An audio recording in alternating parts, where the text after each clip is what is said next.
Hi guys, this is Aditya from spoken English Guru YouTube channel और एक बार फिर से आपका स्वागत है क्लासरूम ट्रेनिंग के इस वीडियो लेक्चर में। बच्चों, आज हम सेंटेंस करेक्शन एक्सरसाइज नंबर 1 में 10 सेंटेंसेस देखेंगे जिनमें आपको ये बताना है कि ये सेंटेंसेस सही हैं या गलत हैं। अगर गलत हैं तो इनको आपको करेक्ट करना है।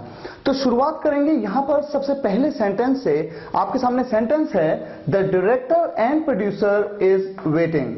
आप में से अधिकतर बच्चे ये सोचेंगे कि यहां पर डायरेक्टर एंड प्रोड्यूसर दो अलग अलग लोग हैं, तो ऐसे केस में इज का यूज गलत है और यहां पर यूज होना चाहिए आर का, जो कि प्लूरल सब्जेक्ट की हेल्पिंग वर्ब है। लेकिन कॉन्सेप्ट थोड़ा सा अलग है। अक्सर कॉम्पिटिटिव एग्जाम्स में, चाहे वो बैंक पीओ के लिए हो, एसएससी के लिए, इनमें सेंटेंस करेक्शन एक्सरसाइजेस का बहुत अहम रोल होता है।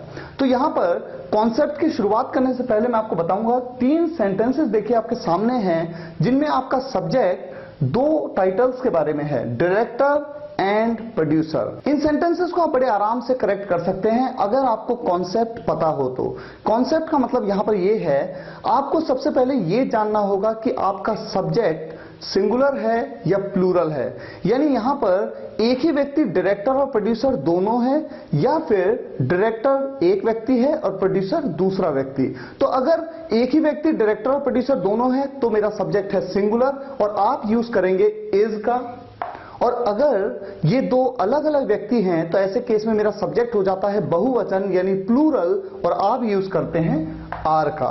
तो आइए शुरुआत करते हैं। सबसे पहले देखिए, जब भी सब्जेक्ट में 2 अलग अलग टाइटल दिए हों, जैसे यहां पर 2 अलग अलग टाइटल हैं, डायरेक्टर प्रोड्यूसर, ऐसे केस में अगर दोनों से पहले द का यूज हुआ है, जैसा कि सेकंड नंबर के सेंटेंस में है, डायरेक्टर से पहले द का यूज और साथ ही साथ प्रोड्यूसर से पहले भी द का यूज, ऐसे केस में ये 2 अलग अलग व्यक्तियों के बारे में बता रहा है। तो यहां पर ये 2 अलग अलग व्यक्ति हैं, एक है डायरेक्टर और एक है producer. Director and producer are waiting, 2 अलग अलग लोग वेट कर रहे हैं। तो यहां पर आर का यूज बिल्कुल सही है और ये सेंटेंस बिल्कुल करेक्ट सेंटेंस है। अब इसी तरह से एक बात और आपको ध्यान रखनी है, अगर दोनों टाइटल से पहले द का यूज न हो, दोनों से पहले ना हो, जैसे कि 3rd नंबर के सेंटेंस में डायरेक्टर से पहले भी द का यूज नहीं किया गया, प्रोड्यूसर से पहले भी द का यूज नहीं किया गया, ऐसे केस में भी ये 2 अलग अलग व्यक्ति हैं, यानी मेरा सब्जेक्ट प्लूरल सब्जेक्ट है यानी बहुवचन।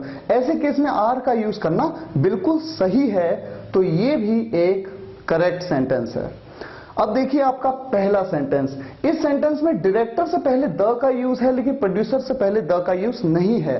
तो जब भी किसी सब्जेक्ट में अगर पहले टाइटल से पहले द का यूज किया गया हो और दूसरे टाइटल से पहले द का यूज नहीं किया गया हो, ऐसे केस में आप ये मान लीजिए कि सब्जेक्ट में केवल एक व्यक्ति की बात हो रही है, वही व्यक्ति डायरेक्टर भी है और वही व्यक्ति प्रोड्यूसर भी है।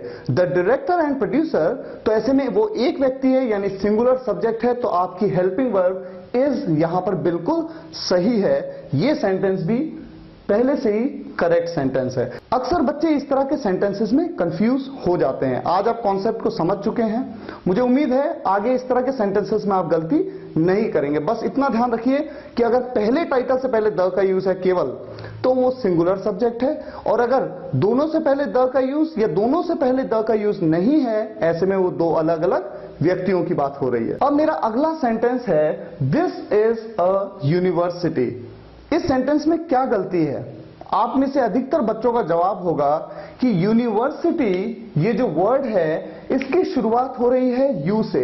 यू क्या है? यू एक वोवल है यानी एक स्वर है। स्वर आप जानते हैं 5 स्वर हैं इंग्लिश में, 5 वोवल्स हैं, ए ई आई ओ यू। और आपने अक्सर पढ़ा होगा वोवल से शुरुआत होती है तो उससे पहले आप यूज करते हैं एन का, तो अ की जगह यहां पर एन का यूज करना होगा, लेकिन ये गलत है। गलत क्यों है ये मैं आपको बताता हूं। देखिए, इंपॉर्टेंट ये नहीं है कि अगले वर्ड की शुरुआत वोवल से हो रही है या कॉन्सोनेंट से यानी स्वर से हो रही है या व्यंजन से। इंपॉर्टेंट ये है कि अगले वर्ड की शुरुआत वोवल साउंड से हो रही है या फिर कॉन्सोनेंट साउंड से हो रही है। अगर वोवल साउंड से हो रही है तो आप एन का यूज करेंगे, अगर कॉन्सोनेंट साउंड से हो रही है तो आप अ का यूज करेंगे। अगर आप देखें वोवल साउंड कौन से होते हैं, अ, आ, ई, उ, ए, ऐ, ओ, औ, अंग, अह। और कॉन्सोनेंट साउंड कौन से हैं, क, ख, ग, घ, ङ, च, छ, ज, य से लेकर के य तक जितने भी हैं ये कॉन्सोनेंट साउंड है। अगर आप देखें यूनिवर्सिटी, इस वर्ड की शुरुआत य से हो रही है, य के साउंड से हो रही है, ये एक कॉन्सोनेंट साउंड है, इसलिए यहां पर अ का यूज करना बिल्कुल सही है। तो ये सेंटेंस पहले से ही एक सही सेंटेंस है। अब मेरा अगला सेंटेंस है I prefer tea to coffee. बच्चों मैं टी प्रेफर करता हूं कॉफी के बजाय, कॉफी की तुलना में मैं टी यानी चाय को वरीयता देता हूं, प्रेफर करता हूं। तो ऐसे सेंटेंसेस में आप ध्यान रखें प्रेफर के बाद हमेशा टू का नहीं बल्कि ओवर का यूज किया जाता है। तो यहां पर टू का यूज गलत है, आपको यूज करना होगा ओवर का। ये अक्सर बच्चे जानते हैं, लेकिन इसके बाद वाले सेंटेंस में अगर आप देखें I prefer singing to dancing, यानी मैं गाना गाना प्रेफर करता हूं बजाय डांसिंग के, नाचने के बजाय गाना प्रेफर करता हूं। ऐसे केस में आप जो प्रेफर करते हैं वो एक क्रिया है यानी वर्ब है। तो जब भी आप किसी क्रिया को, किसी काम को करने को प्रेफर करते हैं तो ऐसे केस में प्रेफर के बाद ओवर का नहीं बल्कि टू का ही यूज किया जाता है। ये सेंटेंस पहले से ही एक सही सेंटेंस है, करेक्ट सेंटेंस है। तो ऐसे सेंटेंस में अगर आपके सामने आए ओवर तो आपको उसे बदलना होगा टू में। बच्चों मेरा अगला सेंटेंस है my brother Kuldeep is elder than me. मेरा भाई कुलदीप मुझसे बड़ा है। इस सेंटेंस में एक छोटी सी मिस्टेक है। मिस्टेक ये है कि जब भी देन का प्रयोग किया जाता है, देन का यूज करते हैं तुलना के लिए। एडजेक्टिव्स की सेकंड डिग्री जो कि कंपैरेटिव डिग्री होती है उसके साथ हमेशा देन का यूज किया जाता है, और देन के बाद हमेशा सब्जेक्टिव प्रोनाउन का ही यूज किया जाता है, ऑब्जेक्टिव प्रोनाउन का नहीं। सब्जेक्टिव प्रोनाउन कौन से होते हैं, ही, शी, दे, वी, यू, आई, ये सब्जेक्टिव प्रोनाउन है। तो यहां पर आप मी की जगह यूज करेंगे आई, क्योंकि आई एक सब्जेक्टिव प्रोनाउन है। अब देखिए मेरा अगला sentence, my friend Kuldeep is elder than I. अब इस सेंटेंस में मैंने देन के बाद आई का यूज किया है, तो फिर यहां पर क्या गलती है। देखिए पहले सेंटेंस में मैंने कहा मेरा भाई कुलदीप, यहां पर मैंने अपने भाई की बात की, और दूसरे सेंटेंस में यहां पर मैं बात कर रहा हूं अपने दोस्त की। जब आप अपने सगे संबंधी या अपने रिलेटिव्स की बात करते हैं तो ऐसे में बड़े के लिए आप हमेशा एल्डर का यूज करते हैं। जो आपसे उम्र में बड़ा हो वो आपका एल्डर है। लेकिन दोस्त में, साथियों में जो आपके सगे संबंधी नहीं है, रिलेटिव्स नहीं है, ऐसे केस में आप एल्डर का यूज नहीं करते हैं, आप यूज करते हैं ओल्डर। तो यहां पर एल्डर के बजाय आपको यूज करना होगा ओल्डर का। My friend Kuldeep is older than I. अब ये सेंटेंस यहां पर सही है। अब इसी तरह से देखिए मेरा अगला sentence, my brother Aman is younger than I. मेरा भाई अमन मुझसे उम्र में छोटा है, यानी मुझसे छोटा है। तो मैंने जैसा कहा कि देन के बाद हमेशा सब्जेक्टिव प्रोनाउन का यूज किया जाता है, यहां पर सब्जेक्टिव प्रोनाउन का यूज है। तो फिर इस सेंटेंस में गलती क्या है, इस सेंटेंस में मिस्टेक ये है कि एडजेक्टिव की कंपैरेटिव डिग्री, कुछ ऐसी कंपैरेटिव डिग्रीज भी होती हैं जैसे younger, senior, junior, superior, inferior, जिनके बाद देन का यूज नहीं बल्कि टू का यूज किया जाता है। तो यहां पर देन के बजाय आपको यूज करना होगा टू। अब चूंकि यहां पर टू का यूज है तो ऐसे केस में आप सब्जेक्टिव प्रोनाउन का यूज नहीं कर सकते, क्योंकि मैंने बताया देन के बाद सब्जेक्टिव प्रोनाउन का यूज होता है। तो यहां पर अब सब्जेक्टिव प्रोनाउन का नहीं बल्कि ऑब्जेक्टिव प्रोनाउन का यूज किया जाएगा, और मेरे लिए मैं, ऑब्जेक्टिव प्रोनाउन है मी, तो यहां पर मैं कहता हूं यंगर टू मी। इस तरह से ये सेंटेंस करेक्ट होगा। अब देखिए मेरा आखिरी सेंटेंस 10th नंबर का सेंटेंस है, Rahul is at the door. आप में से अधिकतर बच्चे ये सोचेंगे कि किसी व्यक्ति के नाम जो कि एक प्रॉपर नाउन है उससे पहले आप अ का यूज कैसे कर सकते हैं।